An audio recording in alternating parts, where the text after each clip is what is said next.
আপনি কি বিশ্বাস করবেন, ভারতের মাটিতে একসময় এমন একটি শহর ছিল যাকে দেখে বিশ্বের সবচেয়ে বড় ভ্রমণকারী এবং ব্যবসায়ীরাও বিস্মিত হয়ে যেতেন। এমন এক শহর যেখানে সোনা, রূপা এবং হীরা জহরাত প্রকাশ্যেই বাজারে বিক্রি হতো, যার মন্দির এবং প্রাসাদের জাঁকজমক দেখে বিদেশিরা একে বিশ্বের সর্বশ্রেষ্ঠ শহরগুলোর মধ্যে একটি বলে বর্ণনা করত। কিন্তু সবচেয়ে অবাক করা বিষয় হল, এই বিশাল এবং সমৃদ্ধ শহর মাত্র কয়েক মাসের মধ্যেই ধ্বংসস্তূপে পরিণত হয়ে যায়। আজ সেখানে শুধু ভাঙা মন্দির, ছড়িয়ে থাকা পাথর এবং নির্জন ধ্বংসাবশেষ পড়ে আছে। আসলে কি ঘটেছিল? কি এই মহান সাম্রাজ্যকে ধ্বংস করেছিল? আর কিভাবে বিশ্বের সবচেয়ে ধনী শহরগুলোর একটি ইতিহাসের পাতায় হারিয়ে গেল? এটাই হাম্পি এবং বিজয়নগর সাম্রাজ্যের অবিশ্বাস্য গল্প। চতুর্দশ শতকের ভারত তখন রাজনৈতিক অস্থিরতার মধ্য দিয়ে যাচ্ছিল। দক্ষিণ ভারতের বহু রাজ্য ক্রমাগত সংঘর্ষ এবং আক্রমণের মুখোমুখি হচ্ছিল। ঠিক সেই সময় দুই ভাই হরিহর এবং বুক্কা এমন একটি সাম্রাজ্যের ভিত্তি স্থাপন করেন যা পরবর্তী ২০০ বছর দক্ষিণ ভারতের সবচেয়ে শক্তিশালী শক্তি হিসেবে প্রতিষ্ঠিত হয়। ১৩৩৬ সালে তুঙ্গভদ্রা নদীর তীরে একটি নতুন নগরীর প্রতিষ্ঠা হয়। সেই নগরীর নাম রাখা হয় বিজয়নগর, যার অর্থ বিজয়ের নগরী। এই স্থানটি শুধু সুন্দরই ছিল না, প্রাকৃতিকভাবেও ছিল অত্যন্ত সুরক্ষিত। চারদিকে বিশাল পাথুরে পাহাড়, উঁচু টিলা এবং নদী একে শত্রুদের বিরুদ্ধে প্রাকৃতিক দুর্গে পরিণত করেছিল। শুরুতে এটি ছিল একটি ছোট্ট শহর, কিন্তু সময়ের সঙ্গে সঙ্গে এটি দ্রুত বিকশিত হতে থাকে। নতুন মন্দির নির্মিত হয়, বিশাল দুর্গ গড়ে ওঠে এবং বাণিজ্য বৃদ্ধি পেতে থাকে। ধীরে ধীরে বিজয়নগর দক্ষিণ ভারতের সবচেয়ে শক্তিশালী সাম্রাজ্যে পরিণত হয়। এরপর আসে সেই যুগ যা বিজয়নগরকে তার সর্বোচ্চ শিখরে পৌঁছে দেয়। এটি ছিল মহান সম্রাট কৃষ্ণদেব রায়ের সময়। আজও কৃষ্ণদেব রায়কে বিজয়নগরের সর্বশ্রেষ্ঠ শাসক হিসেবে মনে করা হয়।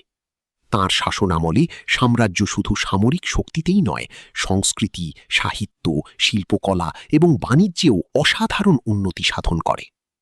হাম্পি, যা ছিল বিজয়নগরের রাজধানী, বিশ্বের অন্যতম সমৃদ্ধ শহরে পরিণত হয়। বিদেশি পর্যটকরা তাদের বিবরণে লিখেছেন, শহরটি এতটাই বিশাল ছিল যে পুরোটা ঘুরে দেখতে কয়েক দিন সময় লাগত। এখানকার বাজারে বিশ্বের নানা প্রান্ত থেকে ব্যবসায়ীরা আসতেন। আরব, পারস্য, চীন এবং ইউরোপ পর্যন্ত থেকে বণিকরা এখানে বাণিজ্য করতে আসত। কথিত আছে, কিছু বাজারে হীরা এবং মূল্যবান রত্ন প্রকাশ্যেই বিক্রি হতো। শহরের প্রশস্ত রাস্তা, বিশাল মন্দির, রাজকীয় প্রাসাদ এবং জমজমাট বাজার তার সমৃদ্ধির সাক্ষ্য বহন করত। যেখানে আজ ধ্বংসাবশেষ দেখা যায়, সেখানে একসময় মানুষের কোলাহল আর জীবনের উচ্ছ্বাসে মুখরিত ছিল। হাম্পি শুধু সম্পদের জন্যই বিখ্যাত ছিল না, তার অসাধারণ স্থাপত্যকলার জন্যও বিখ্যাত ছিল। এখানে নির্মিত মন্দির এবং স্থাপনাগুলো আজও মানুষকে বিস্মিত করে। বিরূপাক্ষ মন্দির, যা আজও সক্রিয়, শতাব্দী প্রাচীন ইতিহাসের জীবন্ত সাক্ষী। বিত্তল মন্দির তার অনন্য স্থাপত্য এবং বিখ্যাত পাথরের রথের জন্য বিশ্বজুড়ে পরিচিত। এই মন্দিরের সঙ্গীতময় স্তম্ভগুলো সম্পর্কে বলা হয়, সেগুলোতে হালকা আঘাত করলেই বিভিন্ন ধরনের সুরিলা শব্দ শোনা যেত। সেই সময়ে এত উন্নত স্থাপত্য সত্যিই এক বিস্ময় ছিল। বিজয়নগরের প্রকৌশলীরাও জল ব্যবস্থাপনায় অসাধারণ দক্ষতা দেখিয়েছিলেন। বিশাল জলাধার, খাল এবং সেচ ব্যবস্থা পুরো অঞ্চলে পানি সরবরাহ করত। এই সাম্রাজ্য শুধু শক্তিশালীই ছিল না, প্রযুক্তিগতভাবেও ছিল অত্যন্ত উন্নত। কিন্তু ইতিহাসে একটি বিষয় প্রায় সবসময়ই সত্য প্রমাণিত হয়েছে: যখন কোনো সাম্রাজ্য অত্যন্ত শক্তিশালী হয়ে ওঠে, তখন তার শত্রুও বেড়ে যায়। বিজয়নগরের ক্রমবর্ধমান শক্তি আশপাশের দাক্ষিণাত্যের সুলতানতগুলোকে উদ্বিগ্ন করে তোলে। যেসব সুলতানত প্রায়ই নিজেদের মধ্যে যুদ্ধ করত, তারা বিজয়নগরের বিরুদ্ধে একজোট হওয়ার সিদ্ধান্ত নেয়। ধীরে ধীরে একটি শক্তিশালী জোট গড়ে ওঠে, যা বিজয়নগরের জন্য সবচেয়ে বড় হুমকি হয়ে দাঁড়ায়। অন্যদিকে বিজয়নগর নিজের শক্তি এবং সাফল্যের উপর অতিরিক্ত আত্মবিশ্বাসী হয়ে উঠেছিল। তাদের বিশ্বাস ছিল, কেউই তাদের শক্তিকে চ্যালেঞ্জ করতে পারবে না। কিন্তু ইতিহাস এমন এক মোড়ের দিকে এগোচ্ছিল যা পুরো সাম্রাজ্যের ভাগ্য বদলে দিতে চলেছিল। সাল ১৫৬৫। দাক্ষিণাত্যের সুলতানতগুলোর সঙ্গে বিজয়নগরের এক চূড়ান্ত যুদ্ধ শুরু হয়। এই যুদ্ধ ইতিহাসে তালিকোটা যুদ্ধ নামে পরিচিত। যুদ্ধের শুরুতে বিজয়নগরের সেনাবাহিনী বেশ শক্তিশালী বলে মনে হচ্ছিল। তাদের ছিল বিশাল সেনাবাহিনী, যুদ্ধ হাতি এবং অভিজ্ঞ সেনাপতি। কিন্তু হঠাৎ পরিস্থিতি বদলে যেতে শুরু করে। যুদ্ধ চলাকালীন বিজয়নগরের কয়েকজন গুরুত্বপূর্ণ সেনাপতি পক্ষ পরিবর্তন করে ফেলে। এই বিশ্বাসঘাতকতা পুরো সেনাবাহিনীকে নাড়িয়ে দেয়। সৈন্যদের মধ্যে বিভ্রান্তি ছড়িয়ে পড়ে এবং যুদ্ধের মোড় দ্রুত ঘুরে যায়। অল্প সময়ের মধ্যেই বিজয়নগরের বাহিনী পরাজিত হয়। রাজা রামরায় বন্দী হন। এরপর তাকে হত্যা করা হয়। এটাই ছিল সেই মুহূর্ত যা বিজয়নগর সাম্রাজ্যের মেরুদণ্ড ভেঙে দেয়। যুদ্ধ জয়ের পর বিজয়ী বাহিনী হাম্পির দিকে অগ্রসর হয়। এবার সেই মহান রাজধানী প্রায় অসুরক্ষিত হয়ে পড়েছিল। এরপর যা ঘটেছিল তা ভারতীয় ইতিহাসের অন্যতম বড় ট্র্যাজেডি হিসেবে বিবেচিত হয়। মাসের পর মাস ধরে শহরে লুটপাট এবং ধ্বংসযজ্ঞ চলতে থাকে।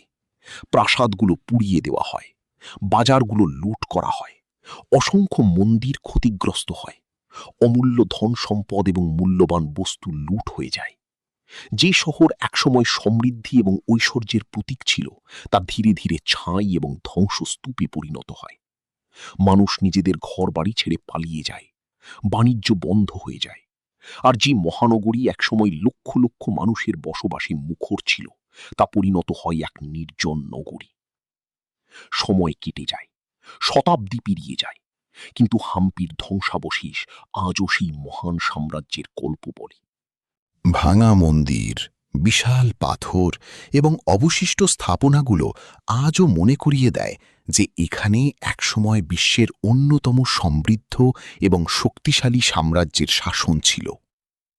হাম্পি আমাদের এটাও শেখায় যে কোনো সাম্রাজ্য যতই মহান হোক না কেন, ইতিহাসের একটি যুদ্ধ তার ভবিষ্যৎ চিরতরে বদলে দিতে পারে।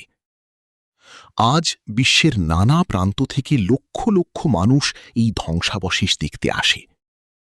তারা এই পাথরের মাঝে দাঁড়িয়ে সেই হারিয়ে যাওয়া শহরের কল্পনা করে, যেখানে একসময় সম্পদ, ক্ষমতা, সংস্কৃতি এবং ঐশ্বর্য তার সর্বোচ্চ শিখরে পৌঁছেছিল। আর হয়তো এটাই হাম্পির সবচেয়ে বড় উত্তরাধিকার, একটি শহর যা ধ্বংস হয়ে গেলেও তার গল্প আজও বেঁচে আছে।